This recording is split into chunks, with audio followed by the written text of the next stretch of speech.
Bem-vindos a mais um Made in Agro, aqui pela TVM, também pelo nosso canal do YouTube, @MadeInAgroTV. Hoje o programa está muito especial, temos 2 convidados aqui muito especial, e eu, com a minha companheira Evelyn, né? Oi, Rafael, tudo bem? Tudo jóia.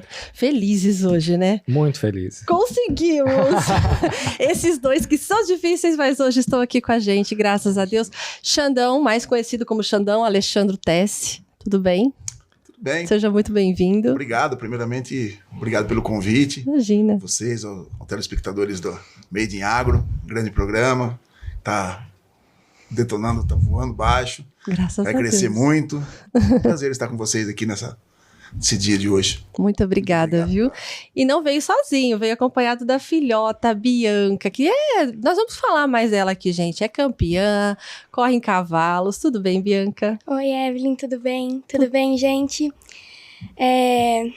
Tá um pouquinho nervosa? Um pouquinho, mais ou menos, mas acho que conversando eu vou dar uma soltada. Com certeza, a gente tem 1 hora ainda de bate-papo, tem Tudo bem. muita coisa pra Vamos gente conversar. Então vamos lá, eu quero começar um pouquinho, Alexandre, pela sua história. Eu queria, porque assim, antes da gente te convidar aqui, você foi indicado por várias pessoas por conta do seu envolvimento no mundo agro. Você trabalha na Baldan há 30 anos? 30 anos. Só 30 anos. Só 30. E você também já vem aí, você foi, acho que, criado também. Conta um pouquinho pra gente. É isso, eu sou rodeado de agro por todos os lados. Verdade. E não é de hoje, né? Hoje eu estou na posição de diretor industrial da Baldan, né? Essa empresa que me acolheu há 30 anos. Mas até para as pessoas mais jovens, né? Que tem muita gente que trabalha comigo de 20, 25, as pessoas imaginam que a gente já ingressou como diretor, né? Numa empresa. Não pensam o caminho todo, né? Na verdade, eu sou nascido em fazenda, sou nascido e criado em fazenda, na Fazenda Nova Delhi. Nossa, eu já ouvi bastante falar dela, né? Bastante. E meus pais trabalharam lá por 26 anos, meu pai trabalhou ali, mas eu nasci na fazenda. E ali eu tive toda a minha formação, inicialmente profissional, cuidando de animais, porcos, cavalos, gado, né? Estudava na escola do Leopoldino Meira de Andrade, que era na Boa Vista, a famosa escola da Boa Vista. Sim. E eu comecei a trabalhar na fazenda, muito embora já tivesse nascido lá, eu comecei a trabalhar na fazenda com 12 anos de idade. Novinho, né? Trabalhava meio período. Sim. E depois, aos 14, eu fui convidado a ingressar definitivamente na fazenda, por intermédio de um grande amigo do Dr. Castelo Branco, que passou por aqui, né? Pois é, semana que vem ele vai estar por aqui com a gente. Falo sempre, então um abraço, Dr. Castelo Branco. Foi o grande propulsor da minha carreira, na verdade, o primeiro cara que confiou em mim profissionalmente, porque na época eu tinha um curso de datilografia. Olha só! Muito embora estivesse lá na fazenda, mas meus pais, minha mãe, principalmente, sempre me incentivou com os estudos, né? E na época a datilografia era a informática de hoje. Sim, verdade. E então o Castelo ele não era datilógrafo e precisava mandar algumas coisas para a associação dos criadores de gado Nelore, e ele me chamou no churrasco se eu sabia fazer. E eu fui fazer, e aí daí em diante engrenei e trabalhei na fazenda até os 19. Olha só. E então eu fazia de tudo na fazenda. Cortava cana pro gado, cortava capim pros cavalos, tratava dos cavalos, limpava as baias dos cavalos, tratava dos porcos. No final da tarde apanhava lavagem com meu pai na cidade. Meu pai andava com uma Toyotinha Bandeirantes aí pela cidade, muita gente vai se lembrar disso. E nós apanhávamos lavagem para tratar dos porcos. Então, e eu fui até os 19 anos. Trabalhei dos 14 até os 19. Meu primeiro registro é de lá. E eu sou um ex-quase veterinário. Né? Talvez a minha primeira frustração assim foi não ter sido veterinário. Então, eu ia te perguntar isso, né? Porque tão envolvido, né, Rafael? Com o mundo agro, com os animais. Era meio que, vamos dizer assim, natural que você desejasse ser veterinário. Sim. E aconteceu um negócio... O que aconteceu para não ter sido veterinário? E aí? Eu trabalhava, né? Desde cedo, chegou com 19 anos, eu tinha que fazer Atualmente, você encontra curso de veterinário em todos os lugares. Exato. Né? É muito fácil, muito acessível. Mas naquela época devia ser Mesmo difícil. as escolas particulares, elas são acessíveis. Sim. Mas naquela época nós tínhamos veterinária aqui em Jaboticabal, na Unesp, em Botucatu, na Unesp, e tinha uma faculdade particular que era em Marília. Eu não tinha uma base para passar numa Unesp na época, né? E também não queria gastar dinheiro com cursinho e tal. Sim. Mas mais do que isso, eu estava com 19 anos, 18 anos, né, quando eu tive que tomar essa decisão, eu não quis voltar a ser dependente financeiramente dos meus pais. É porque nessa altura, você começou aos 12 até aos 19, você já tinha conquistado a sua independência financeira ali. Pseudo-independência financeira. Isso. Já tinha meu carro, pelo menos, já tinha minhas coisas e Sim. não dependia dos meus pais, mas já me sustentava. E, inclusive, com a própria premiação. E aí, vocês vão ver que eu fazia também as provas que a minha filha faz hoje, eu disputava. Ah, que legal. O ano de 88, o Castelo Branco viajou comigo bastante, me levou para vários lugares nesse país, né, fora do estado, inclusive. E eu tive que tomar essa decisão. E eu, como não quis voltar a ser dependente, também não tinha grana para pagar cursinho, eu fui fazer o que muitos indecisos fazem. Administração. Meu marido foi pelo mesmo caminho, viu? Mas tá aí até hoje. A gente brincava, pelo menos na época, não ia preso em cela especial. Não é? Se fosse preso, era para ser cela especial, entendeu? Hoje não tem mais isso, mas na época a gente brincava. Que você não sabia o que fazer, faça administração. E eu fiz administração com muito prazer. E vou dizer, entrando nessa parte de carreira, para aqueles caras que não têm a ideia de ser um profissional liberal, alguma coisa específica, e está muito em dúvida do que fazer, a administração é um ótimo curso. É uma boa saída. Excelente curso. E eu vou explicar por quê. Porque ele te deixa plataformado para seguir qualquer outra carreira. Então, se você quiser terminar a administração, se especializar em recursos humanos, você vai para a área financeira, para a área de logística. Tem uma amplitude assim fenomenal. Então Muito você tem legal. 4 ou 5 anos para você ficar fazendo o curso, e aí você determina depois para onde você vai com mais maturidade, inclusive, né? Que eu acho que até um menino de 17 anos ter que escolher uma carreira, às vezes o nível de maturidade não alcança, não fecha.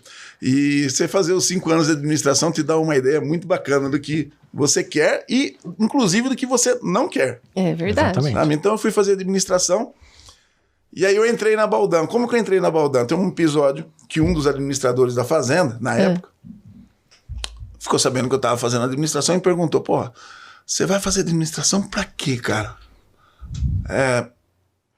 Pra ficar pisando em merda de vaca? Putz, eu fiquei muito, muito pé. Cheguei em casa, falei pra minha mãe também ficou, mas eu falei assim, ele está certo. E eu falei, eu não vou pisar em merda de vaca mais, porque não faz sentido. E aí eu tinha um amigo de balada, né, o Marquinhos Alves Pinto, da Urbano Enxovais, era meu amigo de balada na época. Eu falei, Marcos, me indica na Baldan para alguma coisa, para um almoxarifado, para limpar chão e tal, mas eu quero ingressar numa metalúrgica para associar. E ele me indicou, já tinha outros currículos por intermédio, inclusive de acionistas que eu tinha deixado. Eu inventei que eu queria trabalhar na Baldan. E aí tinha um diretor administrativo financeiro que estava querendo dar uma reestruturada no pessoal da área administrativa. Queria colocar mais gente com formação superior, era muito pouco na época, isso em 93. Olha que bacana. E aí quando o Marcos fez a indicação, ele automaticamente me contratou, e aí eu comecei a trabalhar na Baldan como auxiliar contábil. Olha só, Rafael. E daí pra frente minha carreira se desenvolveu ali, né? Então, gente, eu não comecei diretor de empresa, a gente é muito legal lutou você falar bastante e viu muita coisa antes de chegar no que nós estamos hoje, né? Eu acho que é uma história sensacional e é muito importante ser falada, porque, como você disse, algumas pessoas já acham que é diretor direto. É fácil assim, já começa e já tá grande. Mas essa vivência de vida dele, desde os 14 anos, na terra, e vai, administração, pensou em veterinária e tal. Toda essa experiência de vida trouxe a oportunidade para ele entrar lá. E é isso que a gente estava conversando até antes pra gente, na nossa reunião de pauta. É o que permitiu ele estar aqui hoje. Todo esse caminho. Exatamente. E sinal que tudo é possível, né, Xandão? Sim. Sensacional. Tenho algumas pessoas que trabalham na fábrica, né, que já estão há muito tempo ali. Pessoas mais velhas, inclusive, que eu. ou mais experientes, que cortaram cana e cortaram capim e limparam baias de cavalo comigo lá na fazenda. E hoje eles trabalham comigo Que legal. na Tá fábrica, vendo? algumas delas. Que legal. E isso é bem bacana. Não, nada começa do nada, né? Dizer que eu planejei tudo isso também não é verdade. Eu não planejei isso. Mas uma coisa que eu sempre fiz e que eu recomendo para a moçada é que estejam preparados. Já que nós estamos falando do Made in Agro, Sim. de cavalo, Sim. estejam preparados para quando o cavalo passar arriado. Né? E Exato. monte nele. Que costuma passar uma vez isso. só, né? Costuma passar uma vez só. E monta nesse cavalo quem está preparado. Então eu estive preparado. Obviamente, contei com... Não vou nomear aqui para não ser injusto, mas eu contei com inúmeros líderes excepcionais que me ajudaram nessa caminhada também, a trilhar essa carreira dentro da Baldão, né? E foram fundamentais na minha formação e ninguém cresce sozinho. Eu acho que também você deve ter passado por muitos desafios, né? Nem tudo é flores, né? Muitos desafios, não faz parte. Assim, acredito que uma boa caminhada não se faz sem sacrifício. É verdade. Não se faz sem sacrifício. E isso dá uma chancela bacana, dá orgulho pra gente, sabe? Pra gente e saber, a hora que vocês me falam assim, pô, bastante gente tava falando, muitas pessoas querendo que vê-lo Contar essa história. nessa história, é um motivo de orgulho pra mim, tá? Mas é um orgulho bom. É poder contar um pouquinho da história da gente e talvez inspirar algumas pessoas que estão aí desacreditadas, estudar não vira nada, eu vou parar, ou tá num momento de dificuldade, pensando em desanimado, pensando em não seguir o caminho. Então, eu diria para vocês que estão nessa situação, que tenham perseverança, né? Que perseverem, que continuem firmes no seu propósito e que no final das contas, o ditado de que Deus ajuda quem cedo madruga, ele prevalece sempre também, tá? Deus sempre na frente, mas é Deus conjugado com outras coisas, com estudo, com perseverança, com bons relacionamentos, é uma conjunção de fatores. E Bianca, me fala como é que você se sente ouvindo o papaizão falar tudo isso? Ai, fico bem orgulhosa dele, sabe? Porque eu sei que ele começou e ele não começou, que nem ele falou, ele não começou com tudo pronto. Ele não começou de mão beijada, vamos falar assim. Uhum. Ele me conta as histórias dele, inclusive ele me contava tanto e... Te inspirou. Me inspirou, e aí eu quis começar a fazer o mesmo esporte que ele fazia. Que legal. Então, eu sinto muito orgulho dele e quero um dia ser uma pessoa tão boa assim que nem ele é, sabe? Porque ele me inspira muito. Daí você vai fazer o papai chorar. Faz a mãe chorar, o pai chorar. Oh, Deus, como é que faz, Alexandre? Eu falei que eu não sabia se era uma boa ideia. Tá vendo? Prazer. Ela me surpreende também. Oh, meu Ela me Deus. surpreende.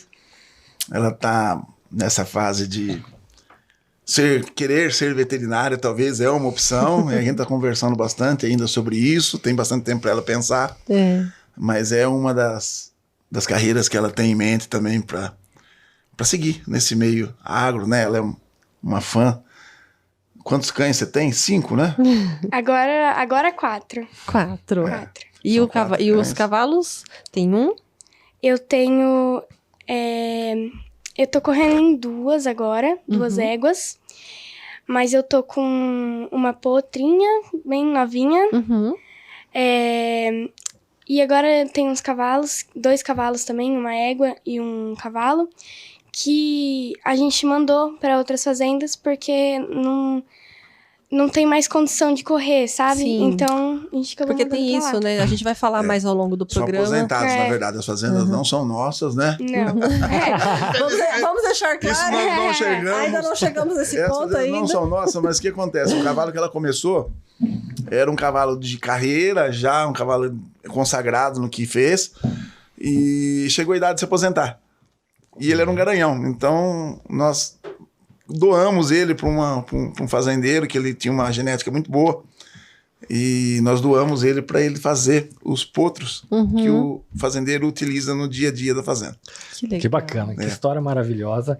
A gente vai dar uma pausa para ver uns VTzinhos dos nossos patrocinadores e a gente já volta. Tudo bem. Tá.